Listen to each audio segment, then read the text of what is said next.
কোথাও ঘুরতে গেলে সবসময় নিজের চোখ কানের সাথে সাথে অন্যের চোখ কান খোলা আছে কিনা সেটাও কিন্তু আপনাকেই খেয়াল রাখতে হবে, নইলেই হতে হবে স্ক্যামের শিকার।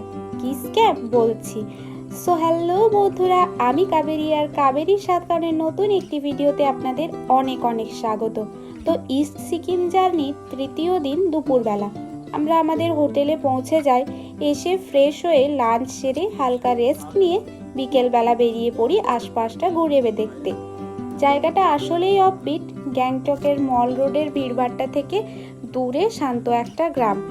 নিজেদের মধ্যে সময় কাটানোর জন্য একটা কিন্তু বেশ ভালো জায়গা।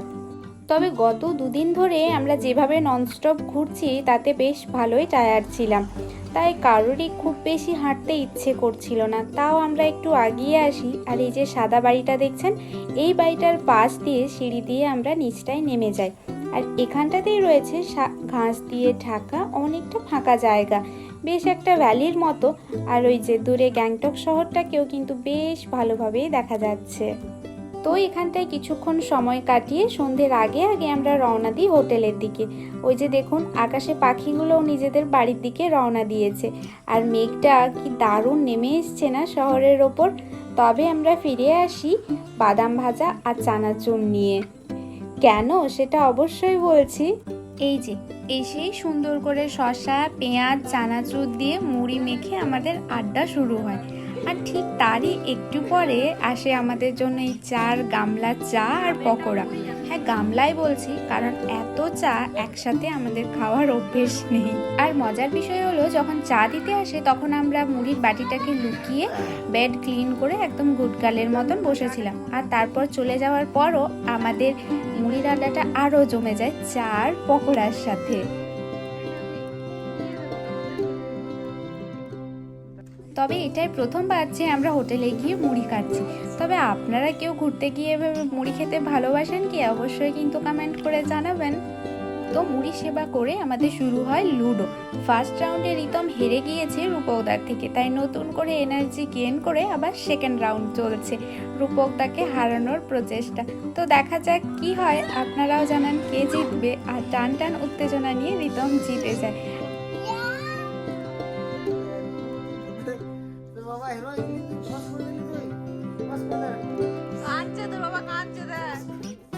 এই ছেলেটা একটু আগে কান্নাকাটি করছিল, আর এখন জিতে গিয়ে কি আনন্দ দেখুন। তো এখন আমাদের ডিনারের ডাক আসে, সেই জন্য আমরা সবাই আবার সুন্দর করে সেজেগুজে চলে আসি ডিনার করতে। তবে ডিনার টেবিলে এসে আমার মনটা একটু খারাপ হয়ে যায়, বিকজ সেই একই আলু ভাজা, চিকেন কারি, এক বালতি ডাল, পাঁপড় আর স্যালাড। গত দুদিন ধরে চিকেন খেয়ে খেয়ে বিরক্ত ধরে গিয়েছে। আমরা চিকেন দিতে মানা করেছিলাম, তাও দিয়ে দিয়েছে। কি আর করা যায়, চলুন খাবারটা খেয়ে নিই, আর দেখা হচ্ছে সকালবেলা।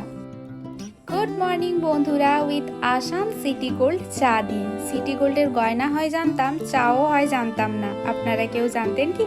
তো সকাল সকাল আমরা রেডি হয়ে গেছি, আর টেস্টি টেস্টি ঘুগনি, রুটি আর ডিম সেদ্ধ দিয়ে ব্রেকফাস্ট সেরে নিয়ে আমরা বেরিয়ে পড়লাম রাঙ্কা মনেস্ট্রির উদ্দেশ্যে। আমাদের হোটেল থেকে এটা প্রায় 10 কিলোমিটার হবে। তো এই যে দেখুন, রাইটে রয়েছে রাঙ্কা, বা ড্রাইভার কিন্তু লেফটে রুম টেক নিল। আর এখান থেকেই শুরু হয় স্ক্যাম। যেহেতু কিছু স্পট প্যাকেজের বাইরে থাকে, তাই সেখানে আপনাকে এক্সট্রা পেড করেই যেতে হয়। এই মনাস্ট্রির ক্ষেত্রেও তাই হয়। গতকাল রাত্রে আমাদের সাথে কথা হয় ড্রাইভারের যে আমরা রাঙ্কা মনাস্ট্রি যাব, এক্সট্রা 1000 টাকা লাগবে। তো আমরাও রাজি হয়ে যাই। তারপর সকাল সকাল আমাদেরকে প্রথমে নিয়ে আসে রুম টেকে। যেহেতু একই রাস্তা, তাই ভাবছিলাম যে হয়তো এটাও ঘুরিয়ে দিচ্ছে। তবে একবার আমাদের মাথায় এসেছিল যে কোনো বোকা বানাচ্ছে না তো। বাট তারপর মনে হয় না না, এটা হবে না। বাট এটাই কিন্তু অ্যাকচুয়ালি হয়। তো এই যে আপনাদের সাথে বকবক করতে করতে আমরা চলে এসেছি, আর চলেই যখন এসেছি চলুন ঘুরে নিই, আর বাকি গল্পটা একটু পরে বলছি। এই যে এগুলোকে বলে প্রেয়ার হুইলস। যে কোনো মনাস্ট্রিতে গেলেই কম বেশি আমরা এগুলোকে দেখতে পাই। যদিও আমরা কোনো প্রেয়ার করছিলাম না, বাট ঘোরাচ্ছিলাম। আর এই যে এই লাস্ট টার্নটা বাকি আছে। আর সকাল সকাল আমাদের মর্নিং ওয়াকটা বেশ ভালোই হয়ে গেল, তাও আবার পাহাড়ে। তো এই যে আমরা পৌঁছে গেছি রুমটেক মনাস্ট্রিতে।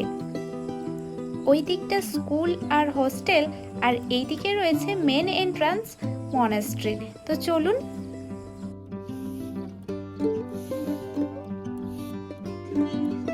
এই মনাস্ট্রিটাও কিন্তু বেশ অনেকটাই বড় আর ভেতরে অনেক কিছু দেখারও রয়েছে, তবে ফোন অ্যালাউড না থাকায় আপনাদের সাথে শেয়ার করতে পারলাম না। আর এখান থেকেও পাহাড়গুলো এবং মেন সিটির একটা খুব সুন্দর ভিউ পাওয়া যায়। তো এবার আপনাদেরকে গল্পটা বলি।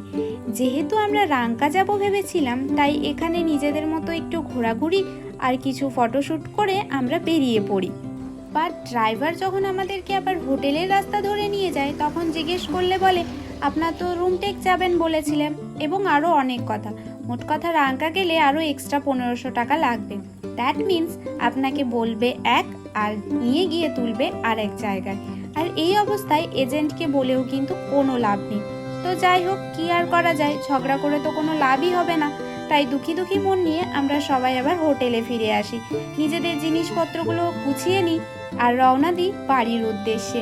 তো আজকের ব্লগটা এখানেই শেষ করছি। দেখা হবে নতুন একটি ভিডিওতে। ততক্ষণের জন্য সবাই খুব ভালো থাকবেন। টাটা। আর হ্যাঁ, like, comment, share and subscribe করতে ভুলবেন না কিন্তু।